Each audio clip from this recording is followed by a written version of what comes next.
मेरे प्यारे नौजवान साथियों, ज़िलहिज्जा का महीना शुरू हो चुका है। हमारा दूसरा त्योहार ईद उल अज़हा का त्योहार आने वाला है।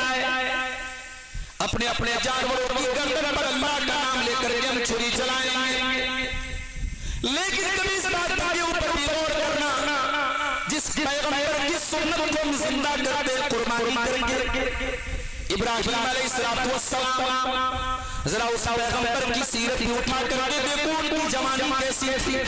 हमारे प्यारे नबी जनाब मोहम्मद रसूलुल्लाह सल्लल्लाहु अलैहि वसल्लम की सीरत को उठा करके देखिए।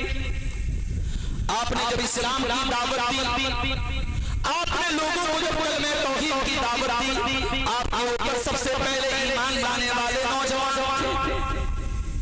ये अब्दुल्लाह बिन मसूद कौन के नौजवान थे, ये अली मुर्तजा कौन के नौजवान थे, ये उस्मान गनी कौन के नौजवान थे, ये हज़रत उमर फारूक नौजवान थे, ये खालिद बिन वलीद नौजवान थे, ये मेरे नबी का साथ देने वाले, ये मेरे नबी का सपोर्ट करने वाले, ये मेरे नबी की मदद करने वाले जो सहाबा थे, वो ज्यादातर नौजवान थे।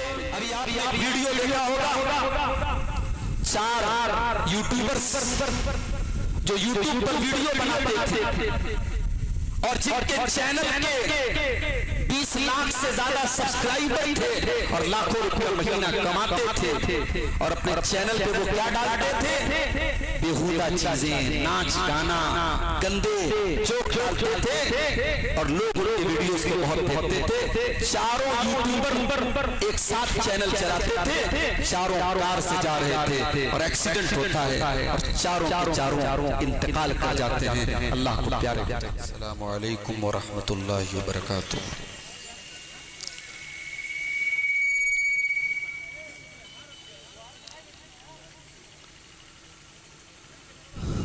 अल्हम्दुलिल्लाह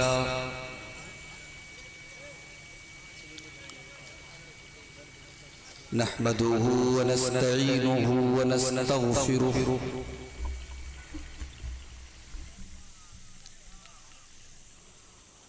व नऊज़ु बिल्लाहि मिन शुरूरि अनफुसिना व मिन सय्यिआति अमालिना।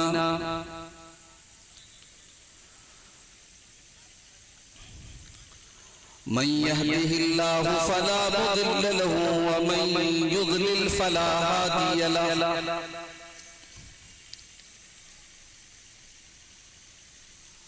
व अशहदु अल्ला इलाहा इल्लल्लाहु वहदहु ला शरीक लहु व अशहदु अन्ना मुहम्मदन अब्दुहु व रसूलुहु।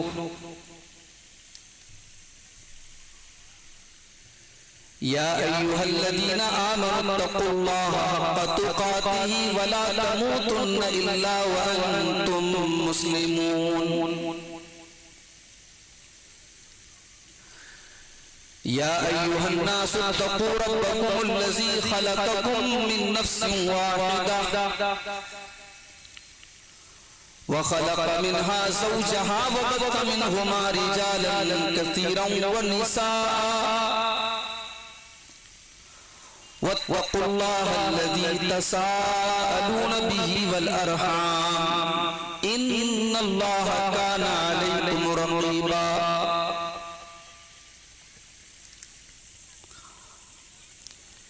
या अय्युहल्लज़ीना आमनु इत्तक़ुल्लाहा व क़ूलू क़ौलन सदीदा युस्लिह लकुम अअमालकुम व यग़फिर लकुम ज़ुनूबकुम वमन युतिइल्लाह व रसूलहु फ़क़द फ़ाज़ फ़ौज़न अज़ीमा। अम्मा बअद फ़इन्न ख़ैरल हदीस किताबुल्लाह व ख़ैरल हदी हदी मुहम्मदिन सल्लल्लाहु अलैहि वसल्लम व शर्रल उमूरि मुहदसातुहा व कुल्लु मुहदसतिन बिदअह व कुल्लु बिदअतिन ज़लाला व कुल्लु ज़लालतिन फिन्नार। अऊज़ु बिल्लाहि मिनश शैतानिर रजीम। बिस्मिल्लाहिर रहमानिर रहीम।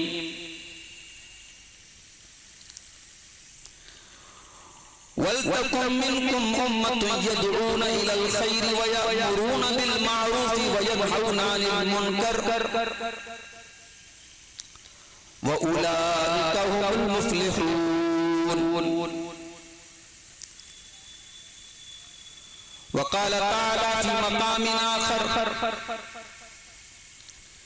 इन्नहुम फ़ित्यतुन आमनू बिरब्बिहिम व ज़िदनाहुम हुदा। मुअज़्ज़ज़ उलमाए किराम, मोहतरम बुजुर्गों, नौजवान साथियों, माओ और बहनों, प्यारे बच्चों,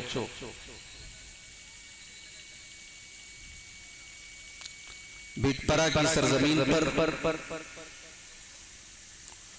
आज का ये प्रोग्राम इस्लाहे मुआशरा के उन्वान से बड़े मुनज़्ज़म अंदाज में और बड़े खूबसूरत अंदाज में चल रहा है। मुझसे पहले आपने इस्लाहे मुआशरा के मुख्तलिफ पहलुओं पर शेख अब्दुस्समी नज़वी हफ़िज़हुल्लाह से, इसी तरीके से शेख नियाज़ फैज़ी हफ़िज़हुल्लाह से, शेख अबुल आस वहीदी हफ़िज़हुल्लाह से, शेख इब्राहिम मदनी हफ़िज़हुल्लाह से आपने इस्लाहे मुआशरा के मुख्तलिफ पहलुओं पर अपने अपने अंदाज में इन उलमा के बयानात को समाअत किया। आपने देखा होगा जलसे के पोस्टर पर हर मुकर्रिर के नाम के साथ उसका उन्वान भी लिखा हुआ। मुझे जो उन्वान दिया गया वो है नौजवान और इस्लाहे मुआशरा। मुआशरे की इस्लाह में, समाज को सुधारने में नौजवानों का क्या रोल, और इसके अपोजिट पर अगर हम गौर करें, किसी समाज के बिगड़ने में, किसी समाज के तबाह होने में, किसी समाज के बर्बाद होने में नौजवानों का कितना रोल। मेरे भाइयों, ये एक सच्चाई है जिससे कोई इनकार नहीं कर सकता कि हर दौर में कोई बड़ा कारनामा, कोई बड़ा काम करने की ताकत अगर किसी में है तो नौजवानों के ऊपर। दुनिया की कोई भी तहरीक, कोई भी मूवमेंट, कोई भी इनकलाब, कोई भी परिवर्तन नौजवानों के बगैर नहीं हो पाया है, ना हो पाएगा। क्योंकि इंसानी जिंदगी का सबसे गोल्डन अगर कोई पीरियड होता है तो वो नौजवानी का पीरियड होता है। एक नौजवान के अंदर जितनी ताकत होती है, जितना जोश होता है, जितना जुनून होता है, जितना जज्बा होता है, वो किसी बूढ़े के अंदर वो जज्बा नहीं हो सकता। इसीलिए हमारी शरीयत में नौजवानों को बड़ी अहमियत दी है। हमारे प्यारे नबी जनाब मोहम्मद रसूलुल्लाह सल्लल्लाहु अलैहि वसल्लम ने नौजवानों के जज्बात का, उनके इमोशंस का हमेशा ख्याल रखा, और नौजवानों के जवानी के जो तकाजे होते हैं उन तकाजों को आपने सही डायरेक्शन और सही रुख देने की आपने तालीम दी। कुरान करीम में अल्लाह ताला ने एक वाकया बयान किया, असहाबे कहफ का वाकया। कुरान के 15वें पारे में एक सूरत है, सूरतुल कहफ। हम और आप जानते हैं, जुमा के दिन हम पढ़ते हैं। कहफ के माने होते हैं गार। ये कुछ नौजवान थे जो ऐसी कौम के बीच में, जो सारी कौम मुशरिक थी, बुत परस्त थी, उस कौम के बीच में इन नौजवानों ने तौहीद का झंडा बुलंद किया। कुरान करीम में अल्लाह ताला ने जब इस वाक़े को बयान किया तो अल्लाह ताला ने इस बात को हाईलाइट किया कि ये नौजवान इन्नहुम फित्यतुन आमनू बिरब्बिहिम वज़िदनाहुम हुदा, ये चंद नौजवान थे जो अपने रब के ऊपर ईमान लाए। इन्नहुम फित्यतुन आमनू बिरब्बिहिम, ये चंद नौजवान थे जो अपने रब के ऊपर ईमान लाए। वज़िदनाहुम हुदा, और जब ये ईमान लाए तो हमने इनके ईमान में और इजाफा कर दिया, इनकी हिदायत में और इजाफा कर दिया। इज़ क़ामू फ़क़ालू रब्बुना रब्बुस समावाति वल अर्ज़ि लन नदउअ मिन दूनिही इलाहा। ये नौजवान अपने दौर के बादशाह के सामने जाकर के खड़े हो गए, उस दौर के बादशाह के पास जाकर के खड़े हो गए और इन्होंने ऐलान किया रब्बुना रब्बुस समावाति वल अर्ज़ि, हमारा परवरदिगार तो वो है जो आसमानों का रब है, जो जमीन का रब है। लन नदउअ मिन दूनिही इलाहा, उस अल्लाह को छोड़ करके हम किसी और को नहीं पुकार सकते। जालिम बादशाह के सामने खड़े होकर के इतनी बड़ी हिम्मत का काम ये एक नौजवान कर सकता है। अभी हमारे मुल्क में भी एक वाकया हाल ही में हुआ है। एक ऐसी औरत को जिसने किसानों को बुरा भला कहा था, किसानों को गाली दी।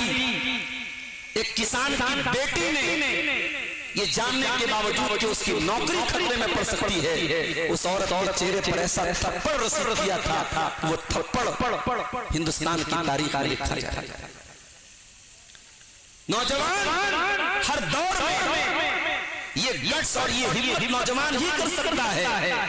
कुरान करीम में अल्लाह ताला असहाब कहफ का वाकया बयान कर रहा है कि असहाब कहफ कौन थे? नौजवान।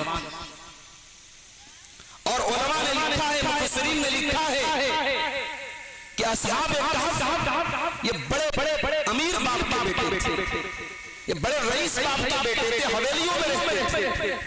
इन्होंने अपना महल, अपना घर बार सब छोड़ करके जब इनको ये लगा कि अब ईमान पर चलना बहुत मुश्किल है इस बस्ती में रह करके, तो ये कहां चले गए? इज़ अवल वदियतु इलल कहफ़ी फ़क़ालू रब्बना आतिना मिन लदुनका रहमतन वहय्यि लना मिन अमरिना रशदा। ये अपनी कौम को छोड़ करके, अपने बाप के महलों को छोड़ करके, अपनी हवेलियों को छोड़ करके पहाड़ों की गुफाओं में चले गए। आज सिद्धार्थ नगर के बहुत सारे लोग बंबई में रहते हैं, दिल्ली में रहते हैं। भाई क्यों रहते हैं? रोजी रोटी का मसला है। अपने गांव में कोई काम नहीं है, कोई धंधा नहीं है, तो चलो भाई बंबई में जाके काम करते, दिल्ली में जाके काम करते। आज हम अपना गांव छोड़ करके दूसरे शहर में जाते हैं अपनी रोजी रोटी के लिए, अपने काम धंधे के लिए। असहाब कहफ ने अपने बाप का घर छोड़ दिया, अपना महल छोड़ दिया, अपनी हवेली छोड़ दी, अपना ऐशो आराम छोड़ दिया, रोजी रोटी के लिए नहीं, पैसे के लिए नहीं, दुनिया के चंद टकों के लिए नहीं, अपने ईमान को बचाने के लिए, अपनी तौहीद को बचाने के लिए। मेरे प्यारे नौजवान साथियों, ज़िलहिज्जा का महीना शुरू हो चुका है। हमारा दूसरा त्योहार ईद उल अज़हा का त्योहार आने वाला है।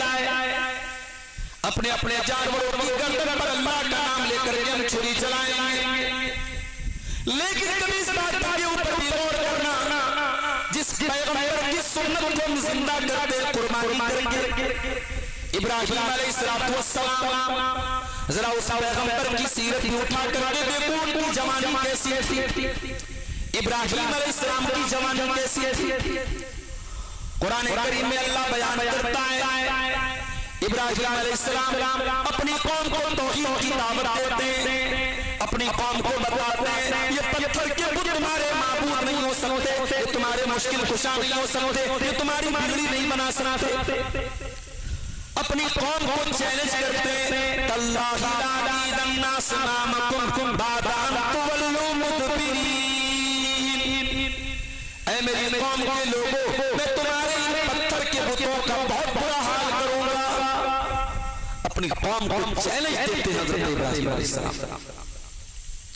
और एक जब मौका पाते हैं, जब कौम के लोग मेले ठेले में चले जाते हैं, इब्राहीम अलैहिस्सलाम अपनी कौम की इबादत खाने में दाखिल होते हैं, हथौड़ा उठाते हैं और एक तरफ से सारे बुतों को तोड़ देते हैं। आज तो अगर आज कोई मुसलमान नौजवान कहीं दुश्मनों के दरगे में फंस जाए और दुश्मन कह दे कि तो कोई ऐसा नारा अपने मुंह से निकाल दो जो इस्लाम के खिलाफ है, जो तौहीद के खिलाफ है, तो मुसलमान नौजवान अपनी जान बचाने के लिए नारा लगा देता है। ये अलग बात है कि वो नारा लगाने के बाद भी ऐसे वाकयात हुए हैं कि उस मुसलमान की जान को बख्शा नहीं गया है, उसको मार मार इब्राहीम अलैहिस्सलाम को मालूम है मेरी सारी कौम मुशरिक है, मेरी सारी कौम बुत परस्त है, इस कौम के सामने मैं इनके बुतों को तोड़ दूंगा तो ये कौम मुझे जिंदा नहीं छोड़ेगी। इतना बड़ा रिस्क लेने के बावजूद हजरत इब्राहीम अलैहिस्सलाम ने सारे बुतों को तोड़ दिया, बड़े वाले को छोड़ के। जब कौम के लोग मेले से वापस आए और अपने माबूदों की ये दुर्गत देखी, कालू मन फ़अला हाज़ा बिआलिहतिना इन्नहु लमिनज़्ज़ालिमीन। कहने लगे हमारे माबूदों का ये हाल किसने किया है, हमारे माबूदों के साथ इतना बुरा सलूक किसने किया है, किसका ये काम है। कालू समिअना फ़तन यज़कुरुहुम युक़ालु लहू इब्राहीम। तो किसी ने कहा कि एक नौजवान है, एक 18-20 साल का लड़का है, उसी का ये काम हो सकता है, उसका नाम इब्राहीम है। कालू फ़ातू बिही अला अयुनिन्नास।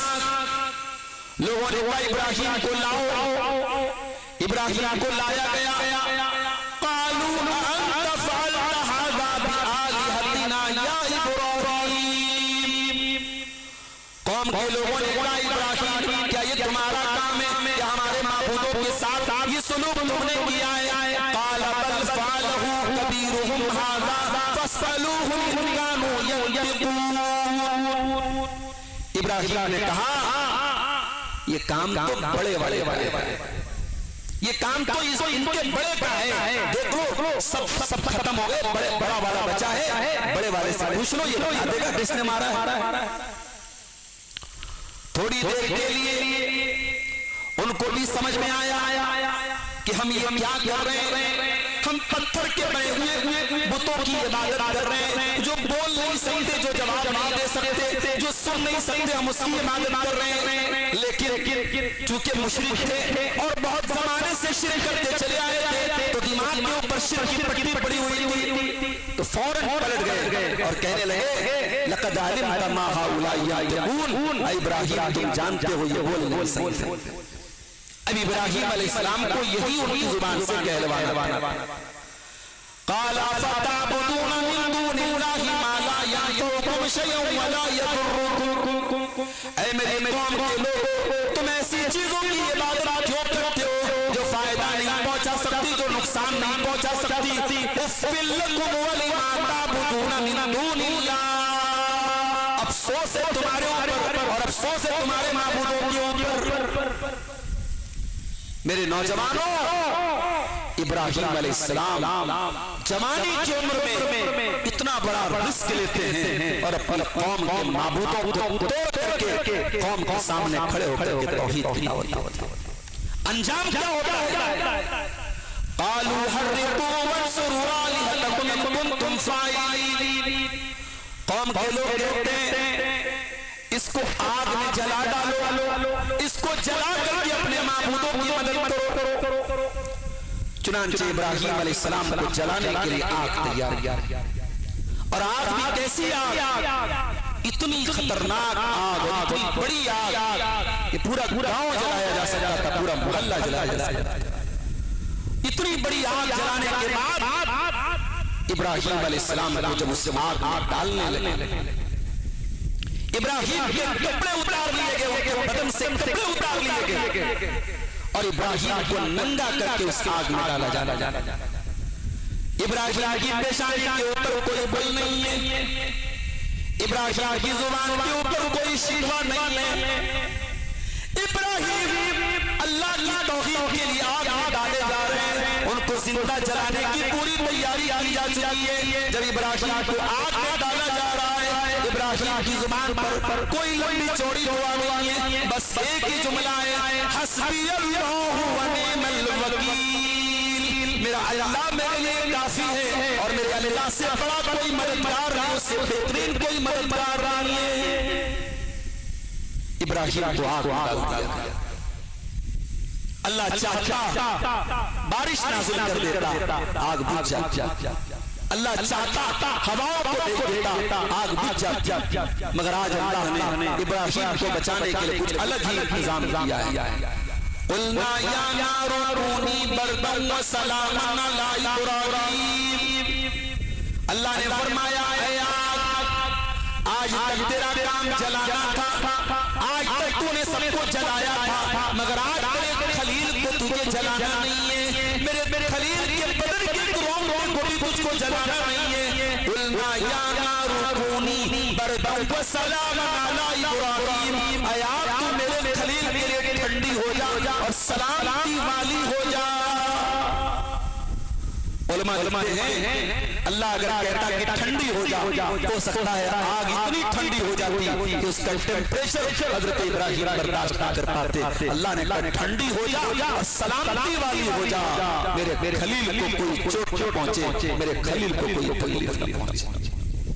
मेरे नौजवानों, 10,000 का 15,000 का जानवर खरीद के ला करके कुर्बानी कर देना, ये कोई बहुत मुश्किल काम नहीं, मुश्किल काम है। नौजवान इब्राहिम की जैसी जवानी अपने अंदर पैदा करना, इब्राहिम की जवानी अल्लाह के दीन के लिए, अल्लाह की तौहीद के लिए खास।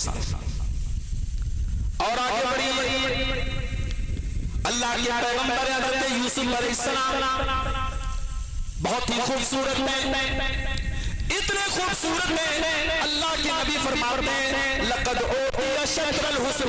यूसुफ अलैहिस्सलाम को दुनिया की आधी खूबसूरती दी गई है। आज हमारा कोई नौजवान अगर खूबसूरत होता है, माफ करना, मैंने जो तजर्बा किया है, जो मुशाहदा किया है, अगर कोई लड़का या लड़की अगर खूबसूरत होता है तो उसके बुराई में पड़ने का ज्यादा इम्कान होता है, उसके फितरे में पड़ने का ज्यादा इम्कान होता है।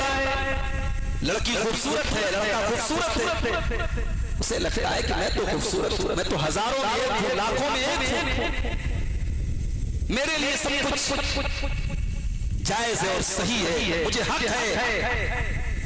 आज कितनी खूबसूरत लड़कियां हैं अपनी खूबसूरती का गलत इस्तेमाल करती, कितने खूबसूरत लड़के हैं, हैंडसम और स्मार्ट लड़के हैं जो अपनी खूबसूरती का गलत इस्तेमाल करते हैं।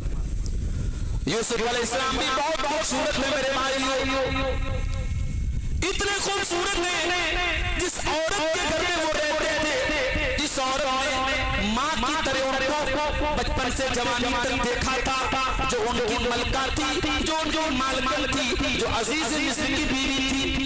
जब यूसुफ जवान हो गए तो वही औरत उनके ऊपर लट्टू हो जाती है, फिदा हो जाती है और अपने जाल में फंसाने की कोशिश करती है। यूसुफ अलैहिस्सलाम को वो औरत अपने जाल में फंसाने की कोशिश करती है। अब वो कैसे फंसाती है, अल्लाह ने कुरान में नक्शा खींचा है। वरावदतहु अल्लती हुवा फी बैतिहा अन नफ्सिही वगल्लक़तिल अबवाब वक़ालत हैत लक। यूसुफ अलैहिस्सलाम जिस औरत के घर में रहा करते थे, उस औरत ने यूसुफ के ऊपर डोरे डाले और सारे दरवाजे बंद कर लिए और कहने लगी, हैत लक, है यूसुफ मेरे पास आ जाओ। वो यूसुफ को अपने पास बुलाने, यूसुफ अलैहिस्सलाम जवान भी है, खूबसूरत भी है, कोई सीसीटीवी कैमरा नहीं लगाया, कोई रिकॉर्डिंग नहीं हो रही है, किसी वॉचमैन का डर नहीं है, किसी पुलिस वाले का डर नहीं है। यूसुफ उसी घर में रहते हैं, कोई देखने वाला, कोई शिकायत करने वाला नहीं है और औरत खुद बुला रही है कि यूसुफ मेरे पास आ जाओ। मेरे नौजवानों, अब जरा यूसुफ अलैहिस्सलाम का जवाब सुनो। आज कितने नौजवान वो ज़िनाकारी और बदकारी का रास्ता तलाश करते हैं। कभी फेसबुक पे लगे हैं, कभी व्हाट्सएप पे लगे हैं, कभी लड़कियों के नंबर तलाश कर रहे हैं कि कहीं से कोई नंबर मिल जाए, कोई जो है सिलसिला शुरू हो जाए, कोई बदकारी और ज़िनाकारी और बेहयाई का कोई सिलसिला शुरू हो जाए। यहाँ पे यूसुफ अलैहिस्सलाम को मौका मिल रहा है। खूबसूरत औरत और पैसे वाली औरत खुद बुला रही है, दावत दे रही है, और यूसुफ को किसी की पकड़ का डर भी नहीं है। मगर यूसुफ क्या जवाब देते हैं? इन्नहु रब्बी अहसन मथवाया इन्नहु ला युफ्लिहुल ज़ालिमून। यूसुफ कहते हैं नहीं अल्लाह की पनाह, मैं अल्लाह की पनाह चाहता हूँ। मैं इतना गंदा काम नहीं कर सकता, मैं इतना घिनौना काम नहीं कर सकता। मैंने तेरे घर में तेरा नमक खाया है और तेरे साथ मैं नमक हरामी करूँ। मैंने तेरे घर में खाना खाया है, तेरे घर में मेरी परवरिश हुई है, और अपने ही मालिक के साथ और अपने ही आका के साथ मैं इतनी बड़ी नमक हरामी कर दूँ, ये मुझसे नहीं हो सकता। मेरे नौजवानों, ये यूसुफ अलैहिस्सलाम। और आगे बढ़िए। जब ये बात मशहूर हो गई कि यूसुफ अलैहिस्सलाम के ऊपर उस औरत ने डोरे डाले थे, उस औरत ने यूसुफ अलैहिस्सलाम को बहकाने की कोशिश की थी। ये बात जब बहुत फेमस हो गई तो लोग उस औरत को ताना देने लगे कि अरे कैसी औरत है, अपने गुलाम पर फिदा हो गई, अपने गुलाम पर लट्टू हो गई। तो उसने अपने खानदान की तमाम औरतों को दावत और दस्तरखान लगा दिया और सबके सामने फल रख दिया और सबके हाथ में चाकू दे दिया। और जब वो चाकू से फल काटने का टाइम आया, हजरत यूसुफ अलैहिस्सलाम से उसने कहा कि बस तुम यहाँ से गुजर जाओ। कुरान कहता है फलम्मा रअयनहु अकबरनहु वक़त्तअना अयदियहुन्ना वक़ुलना हाशा लिल्लाहि मा हाज़ा बशरा। कुरान कहता है जब हज़रत यूसुफ अलैहिस्सलाम के पास से गुजरे, उन तमाम औरतों ने उनकी खूबसूरती को देख के उनको कंट्रोल हो रहा और उन्होंने अपने हाथों को काट डाला। जो छुरी उनके हाथ में थी, जो चाकू उनके हाथ में था, उन्होंने चाकू से फल काटने के बजाय अपने अपने हाथों को काटा। और सब कहने लगे कि वाकई में ये बहुत खूबसूरत है, ये इंसान नहीं है, ये तो कोई फरिश्ता लगा रहा है। अब अजीज अली से बीवी कहती है, जिसका नाम ज़ुलैखा बताया जाता है, वो कहती है यही है वो इंसान जिससे मैं इश्क करती हूँ, जिससे मैं मोहब्बत करती हूँ और जिसको मैं पाना चाहती हूँ। और अगर इसने मेरी बात नहीं मानी तो मैं इसको जेल में सड़ने पर मजबूर कर दूँ, इसको कैद खाने में डाल दूँ। अब यूसुफ अलैहिस्सलाम के सामने दो रास्ता, एक तरफ अजीज मिस्र की बीवी ज़िनाकारी की दावत दे रही है, अय्याशी की दावत दे रही है, और दूसरी तरफ बेकसूर उनको जेल में सड़ाने की धमकी दे रही है, उनको जेल में डालने की धमकी दे रही है। हजरत यूसुफ अलैहिस्सलाम के सामने ये दो चॉइस, एक तरफ सारी जिंदगी जेल में जाना पड़ेगा, दूसरी तरफ वो औरत मैं इनसे गलत काम करवा के रो। हजरत यूसुफ अलैहिस्सलाम अल्लाह की बारगाह में दुआ करते हैं और कहते हैं रब्बि सिज्नु अहब्बु इलैया मिम्मा यदऊननी इलैहि। ऐ अल्लाह, ये औरतें जिस काम की तरफ मुझे बुलाना चाहती हैं, ऐ अल्लाह मैं जेल में जाना गवारा कर लूंगा, मैं कैद खाने में जाना गवारा कर लूंगा, मगर इन औरतों के जाल में फंसना गवारा न करूंगा। व इल्ला तस्रिफ अन्नी कैदहुन्ना अस्बु इलैहिन्ना। और अल्लाह अगर तूने इनकी चाल को नाकाम ना किया तो मैं तो कमजोर हूँ, मैं तो इंसान हूँ, मैं इनकी चाल में फंस जाऊंगा। व अकुम मिनल जाहिलीन, और मैं भी जाहिलों में से हो जाऊंगा। ये यूसुफ अलैहिस्सलाम उस उन औरतों की दावत गुनाह को उन्होंने ठुकरा दिया और कई बरस तक उनको जेल में रहना पड़ा। यूसुफ जेल में रहे, कैद खाने में रहे, मगर उन्होंने अपने आप को ज़िनाकारी और बदकारी से बचा के रखा। मेरे नौजवान साथियों, माशरे की अगर इस्लाह करना है तो हमें यूसुफ अलैहिस्सलाम के जैसे नौजवानों की जरूरत है। हमारे प्यारे नबी जनाब मोहम्मद रसूलुल्लाह सल्लल्लाहु अलैहि वसल्लम की सीरत को उठा करके देखिए। आपने जब इस्लाम की दावत दी, आपने लोगों को जब कलमे तौहीद की दावत दी, आपके ऊपर सबसे पहले ईमान लाने वाले नौजवान थे। ये अब्दुल्लाह बिन मसूद कौन थे? नौजवान थे। ये अली मुर्तजा कौन थे? नौजवान थे। ये उस्मान गनी कौन थे? नौजवान थे। ये हज़रत उमर फारूक नौजवान थे।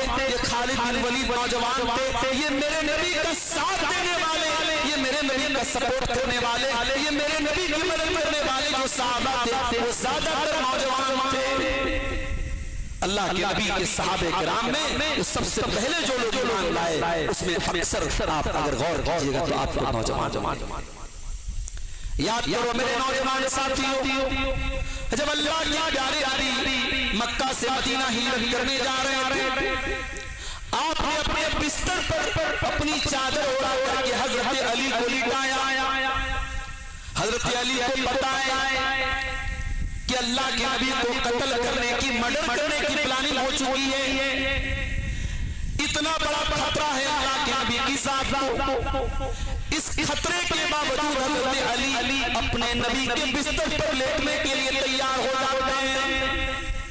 अल्लाह के नबी कहते हैं अली आज की रात मेरे बिस्तर पे तुमको सो।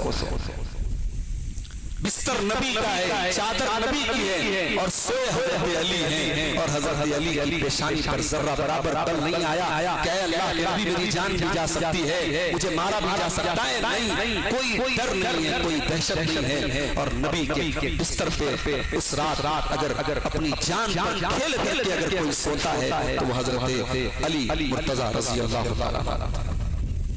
और जब अल्लाह के नबी हिजरत के सफर पे जाते हैं, आपके साथ आपके यार हजरत अबू बकर सिद्दीक रज़ी अल्लाह ताला कदम कदम पे होते हैं और इस पूरे सफर हिजरत में अपने नबी का साथ।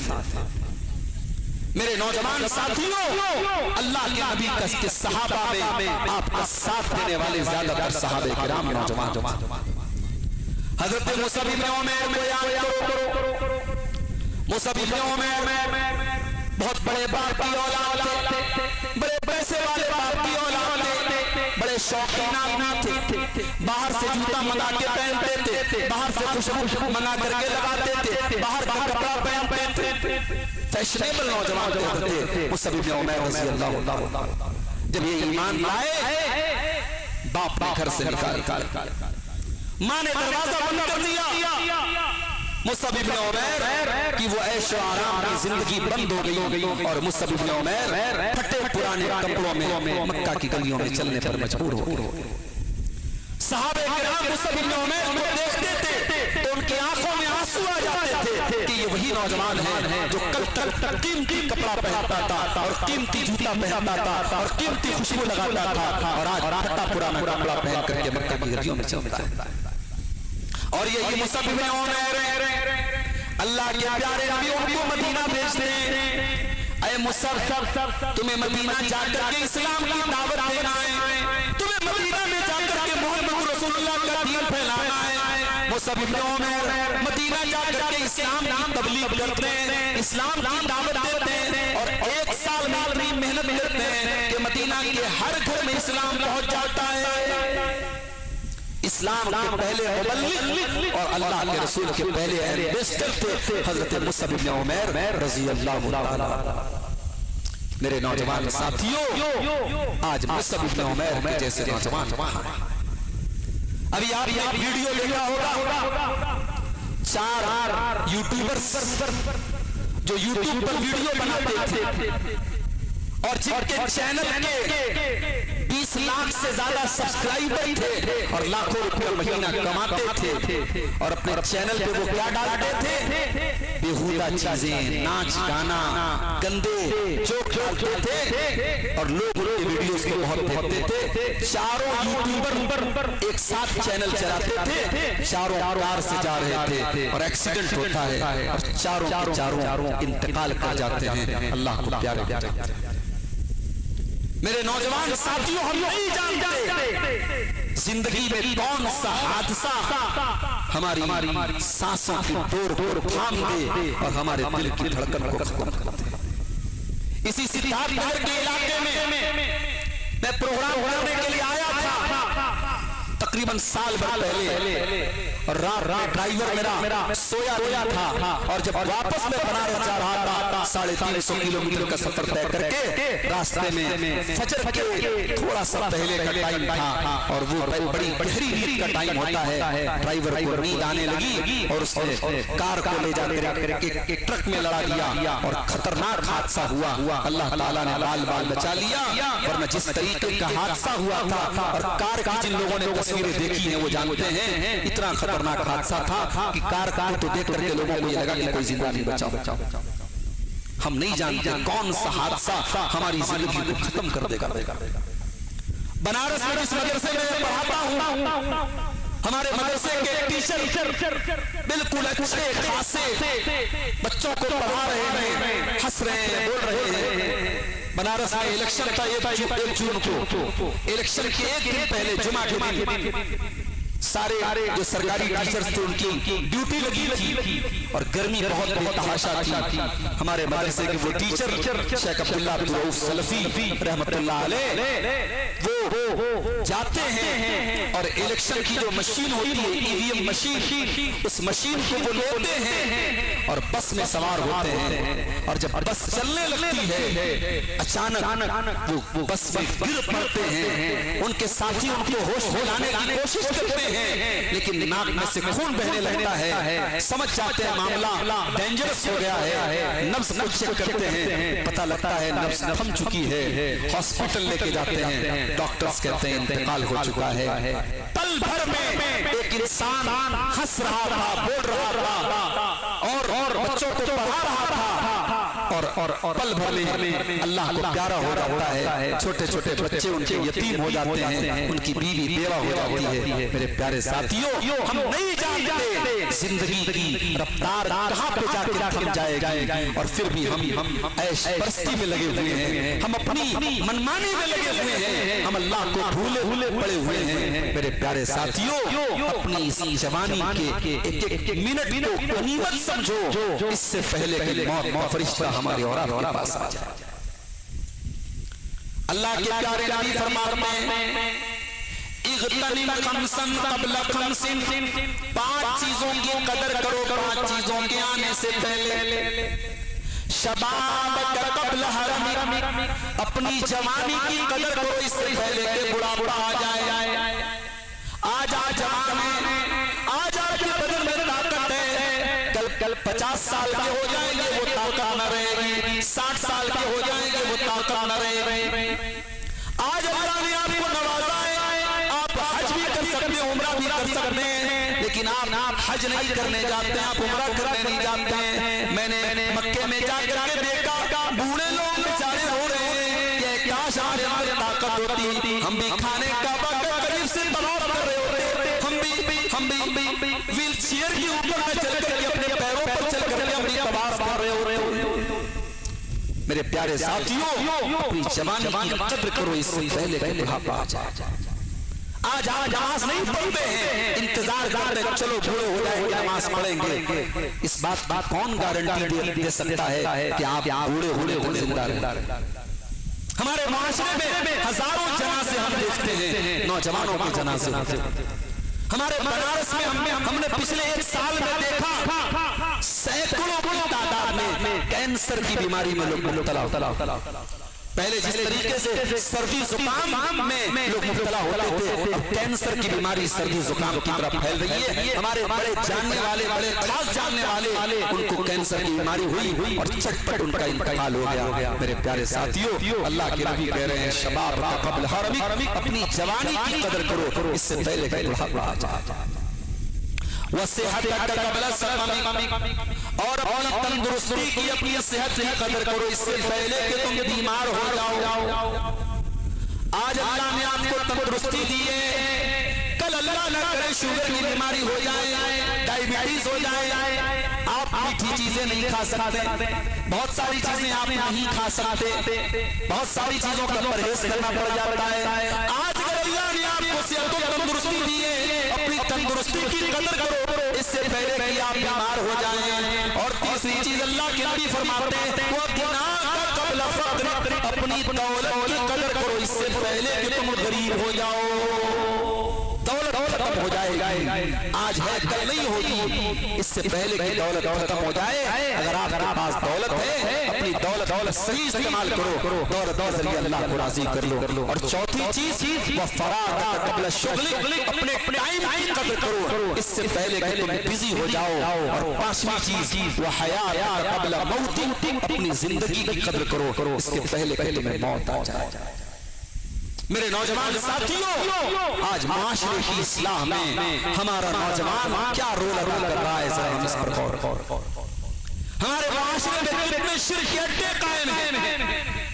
आपके इसी सिद्धार्थ नगर से ज्यादा दूर नहीं है लखनऊ का इलाका, आप चले जाएं, लखनऊ से बहुत करीब में देवा शरीफ है, देवा की वो मजार है, देवा की वो कब्र है जहाँ पे उर्स हो रहा है और वहाँ पे नाचने वाली तवायफ भी आती है और नाच भी रही है, नाच गाना भी हो रहा है, हराम चीजें भी हो रही है और नाम शरीयत का लिया जा रहा है, नाम दीन का लिया जा रहा है।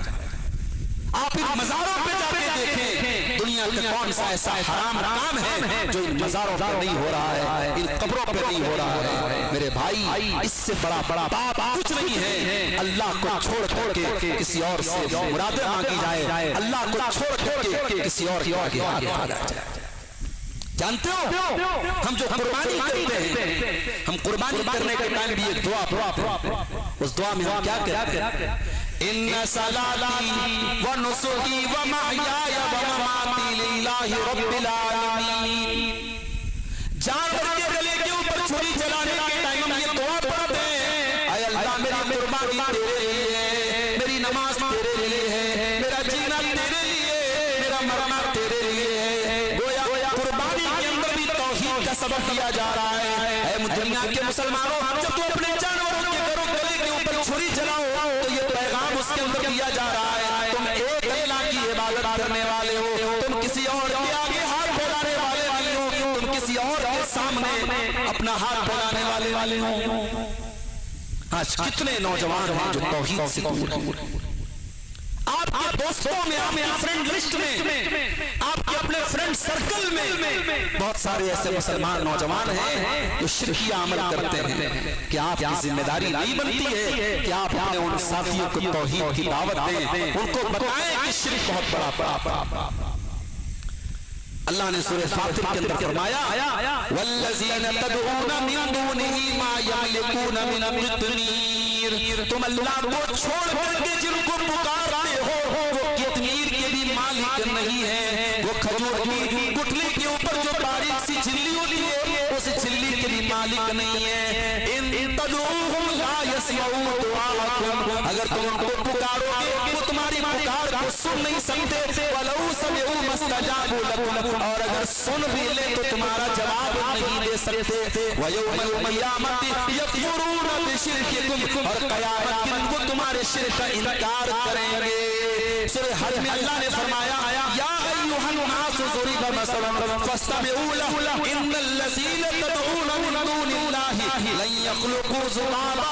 तुम अल्लाह को छोड़ करके जिनको पुकारते हो वो एक मक्खी पैदा करने की ताकत नहीं रखते। वहीं यसलुहुम ज़ुबाबु शय्यन ला यस्तनक़िज़ूहु मिन्हु, और मक्खी अगर उनकी कोई चीज छीन के लेके चली जाए वो मक्खी से वो चीज हासिल नहीं कर सकते। ज़ौक़ुल तालिब वल मतलूब, मांगने वाला भी कमजोर और जिससे मांगा जा रहा है वो भी कमजोर जोर से मांग रहा है, बंदा बंदे से मांग रहा है। तो शिर्क से बचाओ अपने आप। इस दौर का सबसे बड़ा फितना है। हमारे नौजवान अगर माशरे की इस्लाह में अपना रोल अदा करना चाहते हैं, अपने आप को तौहीद पे कायम रखें और शिर्क से अपने आप को बचाएं। और कोई ये ना सोचे कि साहब हम तो अहले हदीस हैं, हम तो बाप दादा से अहले हदीस हैं, हमारे यहाँ शिर्क नहीं होता है। माफ कीजिएगा, हमने इसी सिद्धार्थ नगर के कुछ भाइयों को देखा, वो बंबई और पूना में जब ऐसे इलाके में जाकर के बस गए जहां अहले हदीसों की आबादी नहीं थी, जहां अहले बिदअत की आबादी थी, जहां शिर्क बिदअत का काम करने वालों की आबादी थी, और उनके बीच में जाकर के जब वो बस गए तो तो धीरे धीरे उनका अकीदा भी ढुलमुल होने लगा, उनके यहाँ भी शिरकिया चीजें आने लगी और उनके यहाँ भी गलत काम आने लगे। मेरे भाइयों, अपने आप को और अपने आने वाली नस्लों को शिर्क व बिदअत से बचाना ये हमारी बहुत बड़ी जिम्मेदारी है। इसीलिए हज़रत इब्राहीम अलैहिस्सलाम जब अल्लाह से दुआ करते हैं तो क्या कहते हैं, रब्बि जअल हाज़ल बलद आमिना, ऐ अल्लाह तू मक्का शहर को अमन वाला बना दे, वजुबनी व बनिया अन नअबुदल असनाम, और अल्लाह तू मुझे बुत परस्ती से बचाना और मेरे बच्चों को भी तू बुत परस्ती से बचाना, ऐ अल्लाह तू मुझे भी शिर्क से बचाना, मेरे बच्चों को भी तू शिर्क से बचाना। शिर्क से बचने की दुआ करते हैं। अगर इब्राहीम अलैहिस्सलाम को ये दुआ अगर वो कर रहे हैं तो हमें और आपको तो मेरे भाइयों बहुत ज्यादा जरूरत है हम अल्लाह से दुआ किया करें और कोशिश किया करें कि हमारे परिवार में, हमारी फैमिली में कोई शिर्क व बिदअत का काम। आज मुसलमान कौम की लड़कियां मुर्तद हो, खबरें आती हमारे पास कि लखनऊ के अंदर, गोरखपुर के अंदर, बस्ती के अंदर, बनारस के अंदर मुसलमान लड़की थी गैर मुस्लिम लड़के से शादी करती है और धर्म परिवर्तन करती है, उसके मजहब में दाखिल हो जाती है, मुर्तद हो जाती है। मेरे भाइयों, ये सिर्फ उस लड़की के लिए अफसोस की बात नहीं है, अफसोस की बात ये नहीं है कि वो लड़की मुर्तद हो गई, अफसोस की बात ये है उस लड़की का बाप क्या कर रहा था, उस लड़की की माँ क्या कर रही थी, उस लड़की का परिवार क्या कर रहा था। ये कोई एक दिन का काम नहीं है, इस पर महीनों और कई साल खर्च किए जाते हैं और ब्रेन वॉशिंग की जाती है, माइंडसेट बनाया जाता है। एक मुसलमान लड़की के दिमाग में इस्लाम के खिलाफ नफरत भरी जाती है और तब जाकर के उसका फल इस तरीके से पैदा होता है। मेरे प्यारे साथियों, हमने अपनी बेटियों की सही तरबियत की होती, अगर हमारी बेटी ने इस्लाम की दौलत को समझा होता, ईमान की दौलत को समझा होता, रब्बे काबा की कसम वो जल जाती, वो मर जाती, वो कट जाती, मगर वो ईमान से समझौता न करती, तौहीद से समझौता न करती। तो सबसे पहले अपने अकीदे की इस्लाह करना, मुआशरे की इस्लाह करना है, अकीदे की इस्लाह करना। और दूसरी चीज इल्म दीन हासिल करना। और इल्म दीन आपको कहां मिलेगा? मदरसों के अंदर मिलेगा। और अब ये मदरसे जो हमारी कौम के निशाने पर तो पहले से ही थे, जिसके पास 4 पैसे आ गए वो अपने बच्चों को मदरसे नहीं भेजते, मदरसे नहीं भेजता है। और मदरसे में पढ़ाने वाले टीचरों की तनख्वाहें आप जाके सुन ले मेरे भाइयों, आपके पांव तले की जमीन सरक जाए। इस महंगाई के दौर में 8-8 घंटे मदरसे में पढ़ाने वाले टीचरों की तनख्वाह क्या है? 5,000 रुपये, 6,000। जितने पैसे में आप महीने का चाय पान करते हैं उतना पैसा आप अपनी मस्जिद के इमाम को देते हैं और मदरसे में पढ़ाने वाले टीचर को देते हैं। और उसके बाद आप कहते हैं मदरसे में पढ़ाई अच्छी नहीं होती। अभी कुशीनगर का वाकया बिल्कुल लेटेस्ट आपने सुना होगा। मस्जिद में इमाम साहब रहते थे, उनकी बीवी भी आलिमा थी, इमाम साहब के छोटे छोटे बच्चे भी थे और इमाम साहब के लिए जो कमरा दिया गया था, कमरा इतना जर्जर था, इतना कमजोर था कि आंधी चली है और मकान बैठ गया। इमाम साहब का इंतकाल हो गया, उनकी बेवा, उनकी बीवी शहीद हो गई, उनका मासूम बच्चा शहीद हो गया। आपके कुशीनगर का इलाका है, आपने सोशल मीडिया पर न्यूज देखी होगी। मेरे प्यारे साथियों, आज उस इमाम साहब की हत्या के जिम्मेदार हम और आप, उस इमाम की हत्या के जिम्मेदार हम और आप भी हैं। हमने अपने इमाम को रहने के लिए घर भी दिया है, तो ऐसा घर दिया है कि बारिश आए और तूफान आए तो वो मकान गिर जाता है और उसका परिवार उस मकान के नीचे दब के मर जाता है। कभी आप और कुर्बानी के मसाइल बयान करने वाले उलमा, अक्सर उलमा जो आपके मिंबर पे खड़े होकर कुर्बानी के मसाइल बयान करते हैं, उनमें से अक्सर उलमा ऐसे होते हैं कि वो खुद बेचारे कुर्बानी करने की ताकत नहीं रखते। क्या इस कौम के लिए इससे बड़ा अलमिया कुछ हो सकता है? इस कौम के लिए इससे बढ़ के अफसोस की बात कुछ हो सकती है? इस इस कौम को कुर्बानी के मसाइल बयान करने वाला जो आलिम है वो बेचारा खुद कुर्बानी नहीं कर सकता है। मेरे प्यारे साथियों, अपने उलमा की कदर करो, अपने उलमा की जरूरतों का ख्याल रखो, अपने उलमा की मेहनतों का उनको हक अदा करो, अपनी मस्जिदों के इल्मा को अच्छी तनख्वाह दो, अपने मदरसों के टीचरों को अच्छी तनख्वाह दो।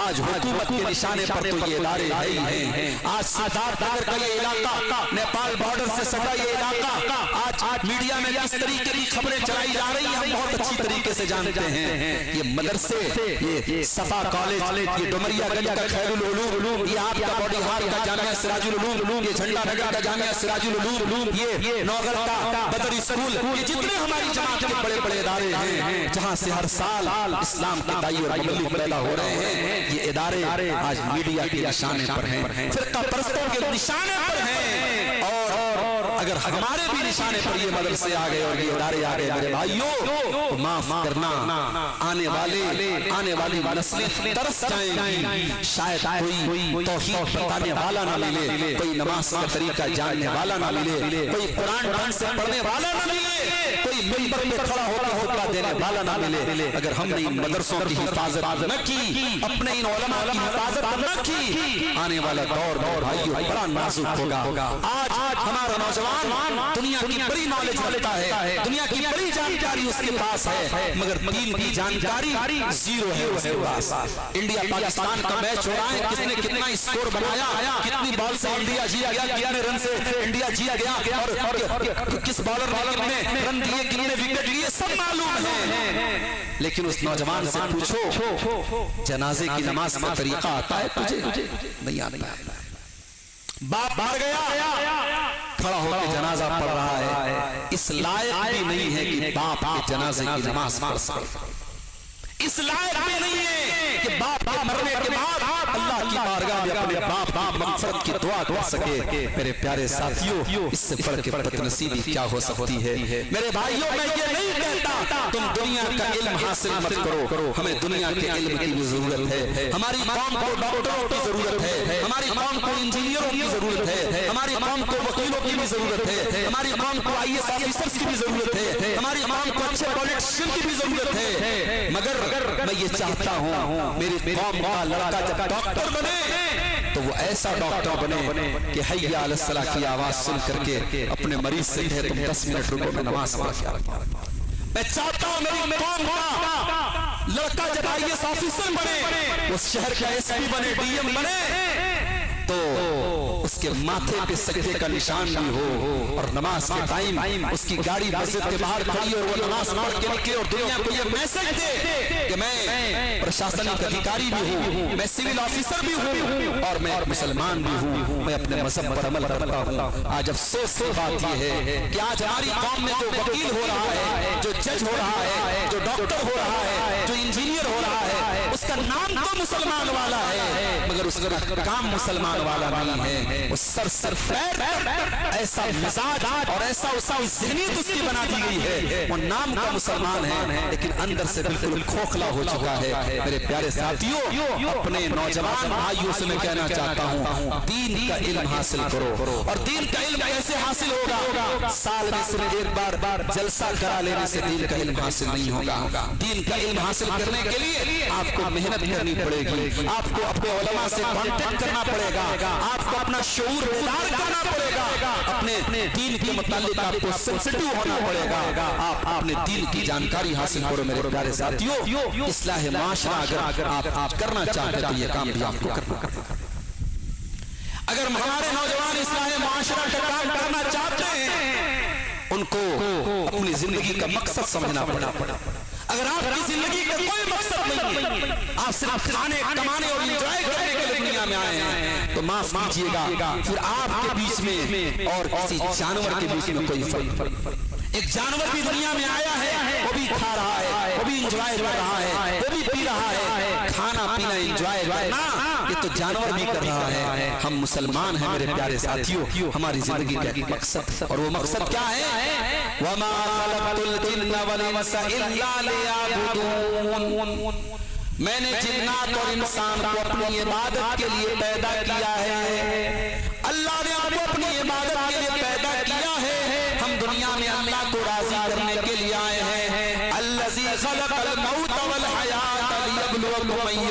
अहसन अमला, अल्लाह ने मौत और जिंदगी को पैदा किया, अल्लाह ने मौत और जिंदगी को पैदा किया इसलिए कि वो तुम्हारा इम्तिहान लेना चाहता है कि कौन कौन में अच्छा अमल करने वाला है। हम दुनिया में इम्तिहान देने के लिए आए हैं, इसलिए मेरे भाइयों अपनी जिंदगी के मकसद को पहचानो ताकि हम आखिरत में कामयाब हो जाए। मेरे नौजवान साथियों, हमारे नौजवानों के साथ एक प्रॉब्लम और है, और वो प्रॉब्लम किस बात की है? हमारा नौजवान आज नशे की लानत में गिरफ्तार होता चला जा रहा है। कितने नौजवान हैं शराब के आदी, कितने नौजवान हैं गुटखा के आदी हैं, कितने नौजवान हैं स्मोकिंग करते हैं, सिगरेट पीते हैं, कितने नौजवान हैं जो ड्रग्स लेते हैं। सिगरेट के पैकेट पे लिखा हुआ है, गुटखे के पैकेट पे लिखा हुआ है टोबैको कॉजेस कैंसर, तंबाकू से कैंसर होता है, सिगरेट से कैंसर होता है, गुटखा से कैंसर होता है, फिर भी हमारा नौजवान उसको खा रहा है और कहता है मौलवी साहब गुटखा खाना हराम है क्या? गुटखा खाना हराम है क्या? सिगरेट पीना हराम है क्या? मैं कहता हूं अगर सिगरेट के अंदर तंबाकू जैसी हराम चीज न भी होती, अगर सिगरेट इतनी खतरनाक चीज है जिससे कैंसर होता है तो कुरान की एक आयत उसके हराम होने की दलील होने के एतबार से काफी है। अल्लाह कुरान में कहता है वला तुल्कू बिअयदीकुम मिनत तहलुका, अपने आप को हलाकत में मत डालो, अपने आप को हलाकत में मत डालो, ऐसा काम न करो जिससे तुम हलाक हो जाओ, बर्बाद हो जाओ। मेरे नौजवान साथियों, नशे से अपने आप को बचा लो। जिस घर में नशे की लानत आई है उस घर में बर्बादी आई है। जब शराबी शराब पी के घर में आता है वो अपनी माँ से कैसे बात करेगा, वो बहन से कैसे बात करेगा, वो भाभी से कैसे बात करेगा, वो बेटी से कैसे बात करेगा, उसका कोई भरोसा नहीं है। नशा एक ऐसी चीज है मेरे भाइयों, जब अल्लाह कुरान में नशे का जिक्र करता है तो कहता है इन्नमा युरीदु शैतान अन युक़िया बैनकुमुल अदावत वल बग़्दा फिल खम्रि वल मैसिरि व यसुद्दकुम अन ज़िक्रिल्लाहि व अनिस सलाति फहल अंतुम मुंतहून। ऐ ईमान वालों, शैतान ये चाहता है कि शराब के जरिए और जुआ के जरिए तुमको आपस में लड़ा दे, और शैतान ये चाहता है इस नमाज की, इस शराब की वजह से तुम अल्लाह के जिक्र से दूर हो जाओ, नमाज से दूर हो जाओ। जो शराब पिएगा वो नमाज कैसे पढ़ेगा, जो शराब पिएगा वो अल्लाह का जिक्र कैसे करेगा। मेरे नौजवान साथियों, अपने आप को शराब से बचाओ, अपने आप को नशे से बचाओ। नेपाल में मैंने देखा हर दुकान पे शराब रखी हुई है, चाय के होटल में शराब रखी हुई है। आज शराब की लानत नेपाल से सटे हुए हमारे इंडिया के इलाकों के नौजवानों को भी खराब कर रही है। मेरे नौजवान साथियों, अपने आप को नशे की इस लानत से बचाओ। इसी तरीके से हमारे नौजवानों को एक और बहुत बड़ी मुसीबत कह लीजिए जो हमारे नौजवानों को बर्बाद कर रही है, और वो है बेहयाई। हमारा नौजवान चाहे वो लड़का हो चाहे वो लड़की हो, आज बेहयाई धीरे धीरे समाज से रुख सकती है। इंस्टाग्राम पे मुसलमान लड़कियां अपने जिस्म की नुमाइश कर रही हैं, फेसबुक पर मुसलमान लड़कियां अपने फोटो डाल रही हैं, और नौजवान लड़के दोस्ती कर रहे हैं लड़कियों से। बेहयाई हो रही है, ज़िनाकारी हो रही है, बदकारी हो रही है। और बाद मुसलमान लड़कियां बेचारी बड़ी शरीफ होती हैं तो नकाब पहनने के बाद फोटो डालती हैं, अपने हाथों पे मेहंदी का डिजाइन दिखाती हैं, व्हाट्सएप पर स्टेटस लगाती हैं, देखिए मेरी मेहंदी कैसी है। और उनकी सहेलियां जो होती हैं और उनके जो जानने वाले होते हैं, माशाअल्लाह माशाअल्लाह माशाअल्लाह क्या मेहंदी की डिजाइन आपने लगाई। फेसबुक के ऊपर नकाब पोस्ट लड़की आती है और नकाब में अपना फोटो डाल रही है, और उसमें नौजवान लड़के माशाअल्लाह सुभान अल्लाह का कमेंट कर रहे हैं। माफ कीजिएगा मेरी माँ और बहनों, अपने नकाब के जरिए ये गंदगी फैलाने का काम मत कीजिए। ये नकाब आपका पर्दा है, आपकी अलामत है। ये फेसबुक पर जाहिर करने की चीज नहीं है, इंस्टाग्राम पर जाहिर करने की चीज नहीं। आजकल नकाब में एक नया फैशन चला है, नकाब के ऊपर शहजादी लिखा होता। बाज लड़कियों को आप देखेंगे नकाब के ऊपर शहजादी लिखा है या नकाब के ऊपर माशाअल्लाह लिखा है। अरे माशाअल्लाह नकाब पे लिखने की चीज नहीं है। अगर आप अपने बाप की शहजादी है, ठीक है, होंगे आप अपने बाप की शहजादी, मगर उसको नकाब पे लिखने की जरूरत नहीं है। आप बहुत खूबसूरत है माशाअल्लाह, लेकिन नकाब पर माशाअल्लाह लिखने की जरूरत नहीं है। नकाब का मकसद आपको छिपाना है, नकाब का मकसद आपको सिक्योर करना। शादी ब्याह के मौके पर अच्छे दीनदार घरों में आप देख लीजिए लड़कियां बन सवर करके मेकअप करके आ रही हैं और गैर मर्दों के सामने से गुजर रही हैं और किसी को कोई फर्क नहीं पड़ता। लोग कहते हैं अरे क्या हो गया, शादी का मौका है, क्या शादी के मौके पर बेहयाई जायज हो जाती है, बेपर्दगी जायज हो जाती है? नहीं मेरे भाइयों, बेपर्दगी साल के 365 दिन हराम है, शादी ब्याह के मौके पर भी हराम है और हर हाल में हराम है। अल्लाह कुरान में कहता है वला युबदीना ज़ीनतहुन्ना इल्ला मा ज़हरा मिन्हा। ऐ मुसलमानों, तुम अपनी खूबसूरती को किसी गैर मर्द के सामने जाहिर न करना। वलयज़रिबना बिखुमुरिहिन्ना अला जुयूबिहिन्ना। और ऐ मुसलमानों, तुम्हारा दुपट्टा तुम्हारे सीने पर होना चाहिए। बाप के सामने भी दुपट्टा सीने पर हो, भाई के सामने भी दुपट्टा सीने पर हो, बेटे के सामने माँ का दुपट्टा सीने पर हो, औरत का दुपट्टा उसके सीने पर होना चाहिए। और आगे फरमाया वला यज़रिबना बिअरजुलिहिन्ना लियु'लम मा यु'यिना मिन ज़ीनतिहिन्ना। ऐ मुसलमान औरतों, तुम जब चला करो तो अपने पाँव को जमीन पे जोर जोर से मार करके न चला करो। तो बेहयाई से कुरान रोक रहा है, बेहयाई से अल्लाह के नबी रोक रहे हैं। लेकिन आज हमारी नौजवान नस्ल जो है वो बेहयाई के रास्ते की तरफ जा रही है। मेरे प्यारे साथियों, ये बेहयाई भी हमारी कौम को बर्बाद कर रही है। इसी तरीके से हमारी नौजवान नस्ल को हराम कमाई भी बर्बाद कर रही है।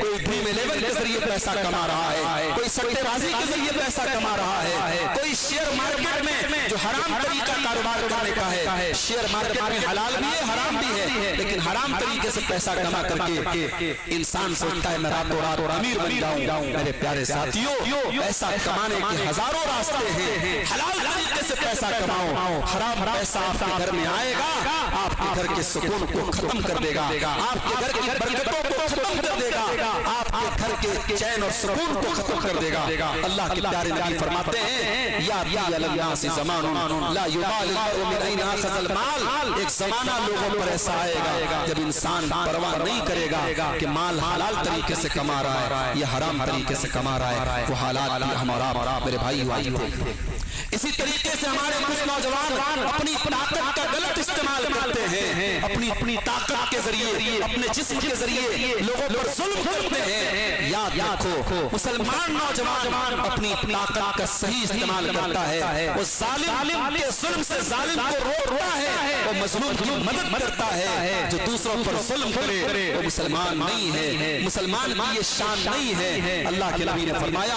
अल मुस्लिमु मन सलिम अल मुस्लिमून मिन लिसानिही व यदिही। मुसलमान वो है जिसके हाथ से और जिसकी जुबान से दूसरों को तकलीफ न पहुंचे। मेरे नौजवान साथियों, आप अपने जिस्म को मजबूत बनाओ, आप जिम ज्वाइन करो, आप बॉडी बिल्डर बनो, आप मजबूत बनो, लेकिन अपनी ताकत का गलत इस्तेमाल मत करो। अपनी ताकत के जरिए कमजोरों और गरीबों की मदद करो, मजलूमों की मदद करो और किसी पर जुल्म मत करो। और आखिरी चीज कह करके, चूंकि लंबा सफर करना है और सुबह 6:30 बजे से हमारे मदरसे की क्लास भी है, 9:45 बज चुके हैं। आखिरी बात बयान करके बात खत्म कर रहा हूँ। हमारे नौजवानों का एक बहुत बड़ा मसला ये भी है कि आज वो दीन का इल्म हासिल करने के मामले में बहुत लापरवाह। किसी की भी तकरीर अच्छी लगी, किसी की बात अच्छी लगी, फौरन उसका वीडियो शेयर करने लगे, उसकी बातें शेयर करने लगे, उसके वीडियो को स्टेटस पे लगाने लगे। अहले हदीस नौजवानों के स्टेटस पर हमें उन लोगों की तकरीरें आज मिल जाती हैं जो अबू बकर सिद्दीक को गाली देते हैं, जो अम्मा आयशा को गाली देते हैं, जो सहाबा को गाली देते हैं। ऐसे लोगों की तकरीरें और ऐसे लोगों के शॉर्ट क्लिप आज हमारे अहले हदीस नौजवानों के मोबाइल पर स्टेटस में आपको मिल जाएंगे। मेरे भाइयों, ये बहुत बहुत ही खतरनाक तरीका और रविश है। अगर कोई तकरीर आपको अच्छी लग रही है, कोई क्लिप अच्छी लग रही है, आप किसी आलिम से जो वाकई में आलिम हो, ऑथेंटिक आलिम हो, आपके इलाके में बहुत सारे उलमा हैं। शेख अब्दुल आस लाहिदी साहब आपके इलाके के बड़े उलमा में से हैं। शेख इब्राहिम बदरी साहब आपके इलाके के बड़े उलमा में से हैं। नौगढ़ में शेसलिया मदरसे में और इसी तरीके से खैरुल उलूम में और सिराजुल उलूम में बहुत बड़े बड़े हमारी जमात के उलमा हैं। आप उलमा से कांटेक्ट कीजिए। अगर कोई क्लिप आती है, कोई वीडियो आता है, कोई पोस्ट आती है, आप उलमा से पहले पता कीजिए ये पोस्ट सही है कि नहीं है, ये वीडियो सही है कि नहीं है, ये चीज शेयर करने लायक है कि नहीं है, उसके बाद आप शेयर कीजिए। मेरे नौजवान साथियों, ये सोशल मीडिया का दौर है, ये फेक न्यूज अभी तो टेक्नोलॉजी इतनी तरक्की कर चुकी है कि मैं अब्दुल गफ्फार सलफी मेरे नाम से वीडियो बनाया जाएगा, आवाज भी मेरी होगी लेकिन बात मेरी नहीं होगी। आर्टिफिशियल इंटेलिजेंस के जरिए, एआई के जरिए आज एक इंसान की हूबहू नकली आवाज पैदा की जा सकती है।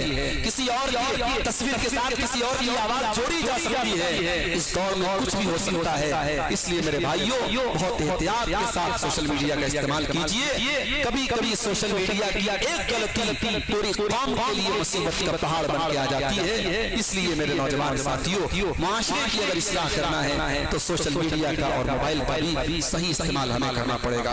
मौजू बहुत वसी है, बहुत सारे और भी पहलू थे, लेकिन मैं उनको फिलहाल छोड़ रहा हूँ। फिर किसी मौके से बात रखी जाएगी। वक्त कम है, निकलना है, सफर लंबा है। दुआ कीजिए अल्लाह तबारक व तआला जो बातें हम नौजवानों की इस्लाह के ताल्लुक से हमने सुनी है, अल्लाह इन बातों पर हम सबको अमल करने की तौफीक अता फरमाए।